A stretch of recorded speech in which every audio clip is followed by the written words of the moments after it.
our first of many Fridays with our SAQ, short answer quiz. First and foremost, they're only worth 15 points. So in the scheme of things, one is not going to hurt you if you don't do well, but it certainly will help you. 15 points, 15 points, 15 points. And just for perspective, our reading questions are worth 20 points.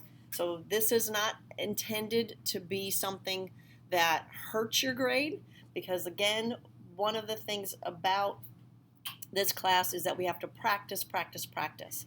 So going back to Monday, I think when we discussed what that short answer part of the test looks like, you have 3 that you have to answer in 40 minutes, right?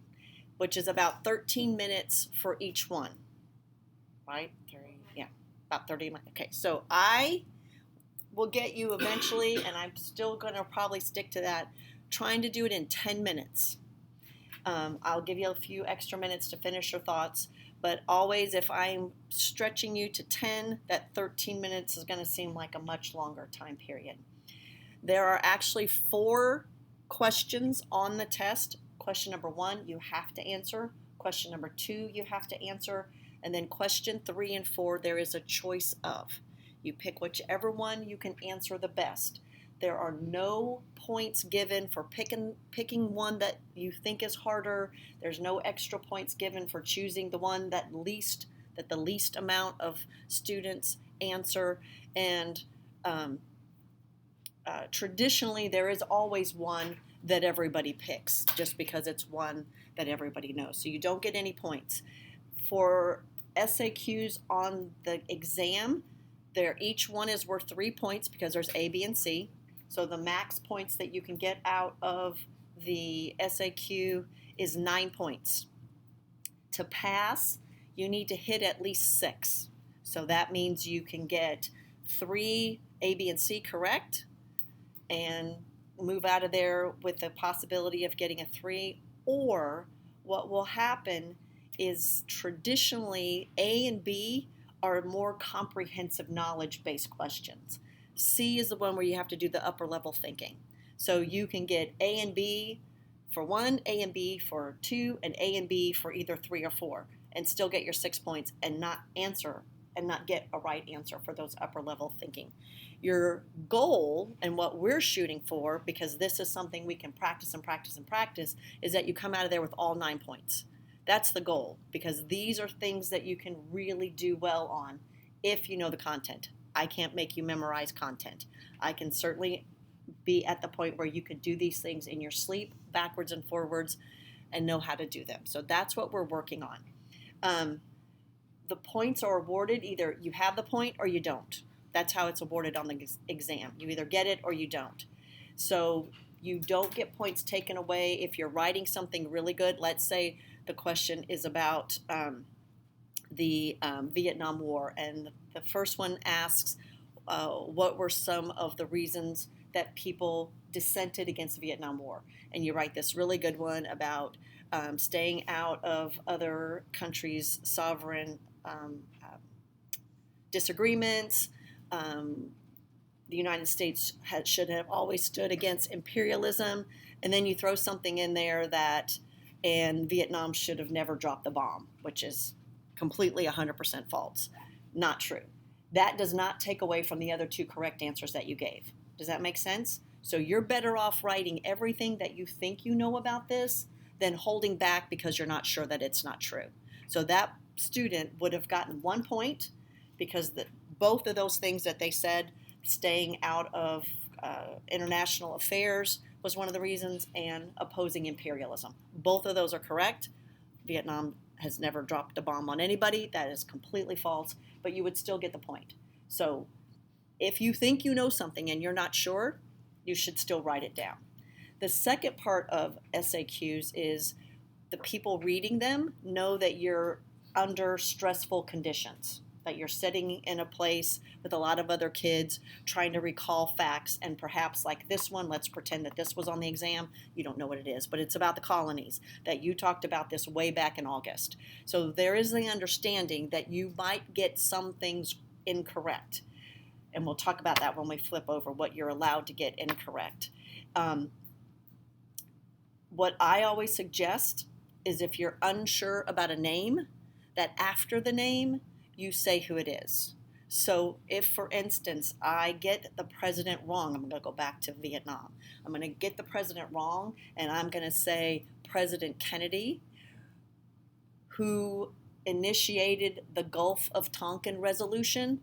I'd still get the point because Kennedy obviously didn't do that. He was dead. It was President Johnson. But I got the Gulf of Tonkin right. That's the resolution that geared up and allowed us to begin sending troops or fighting in Laos and Cambodia.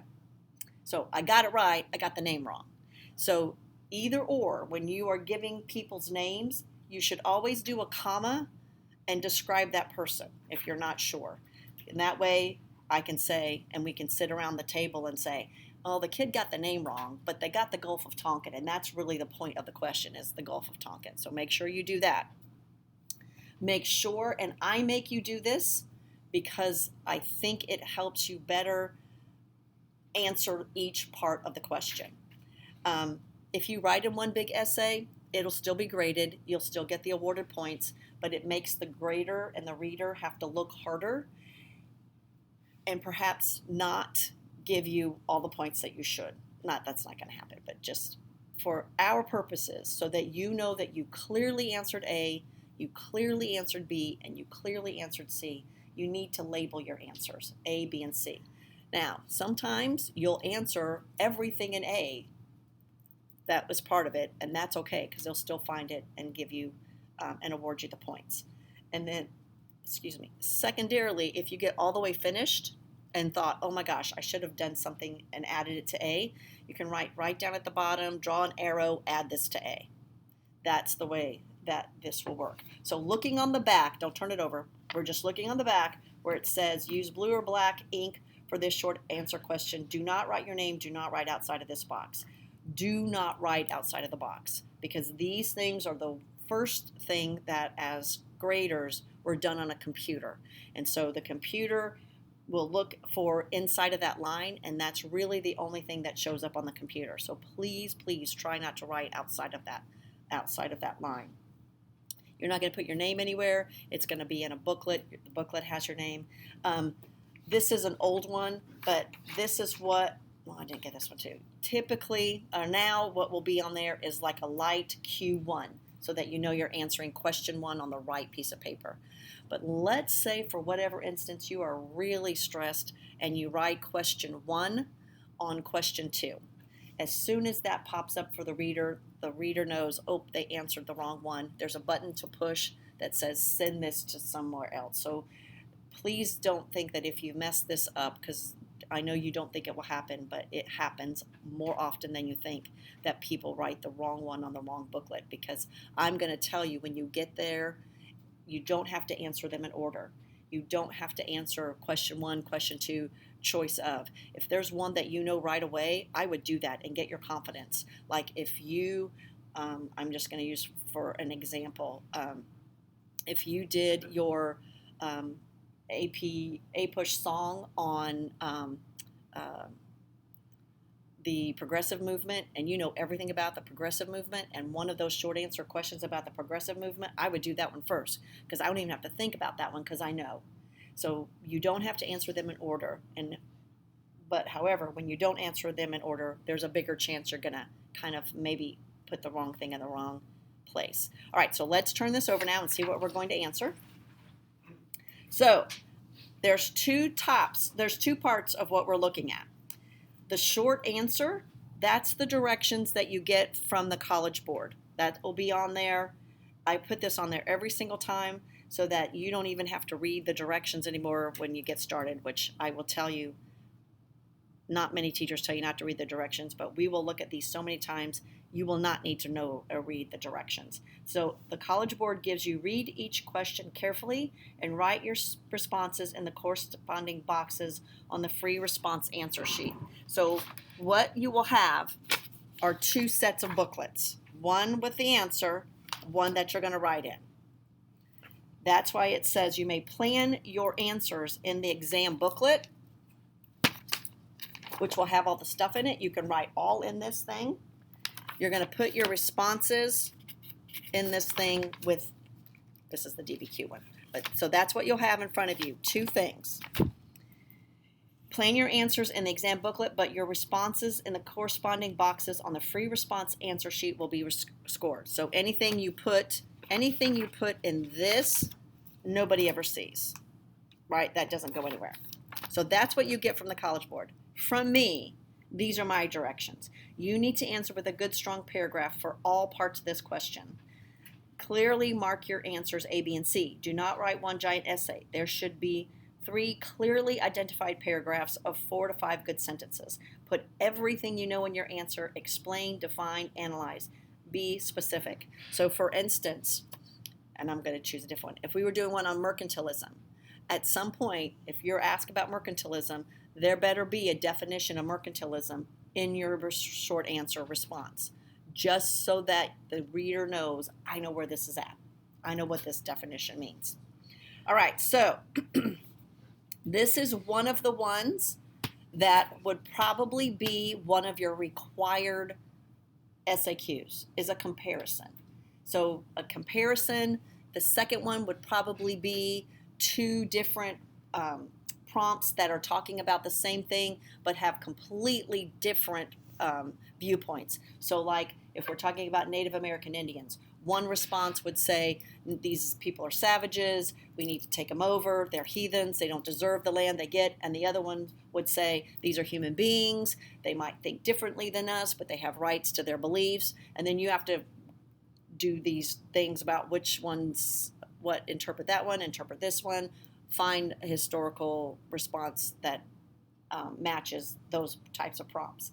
And then the ones that you have a choice between are fairly straightforward, would be really simple ones that don't require any pictures or a lot of prompts, because then they start worrying about paper. So A says, briefly describe one specific historical similarity between the development of the Virginia colony and the Massachusetts Bay Colony. One historical similarity. There are tons. Lots. B, briefly describe one specific historical difference between the development of the Virginia colony and the Massachusetts Bay Colony. There are lots. There is one glaringly obvious, which sidetracks me to, you do not get points for getting some obscure one. Go with the obvious. It's obvious. It's obvious. It should be obvious. It doesn't get you better points if you think of one that they'll say, oh, wow, that was a really unusual one. 1 point. Oh, yeah, that's the obvious one. 1 point. Do not spin your wheels trying to make yourself sound like, I know everything about this and I can get something that nobody else does. No extra credit points for that. Go for the one you know, the obvious one. And then C, this is the one that gives you the option. Briefly explain one specific historical effect related to the colonial development of either the similarity or the difference described above. C is the one that usually gets the tougher thinking, that you don't get that point. You see the difference? So you see how A and B is easy? A and B, for those of you that haven't worked on short answers, A and B is always, typically, if you know the content, going to be easy. C is going to make you do something with that information. So you see the difference? Okay. Anybody have any questions? All right. So we'll let you start, and we'll stop at 9 o'clock. Okay? Start writing.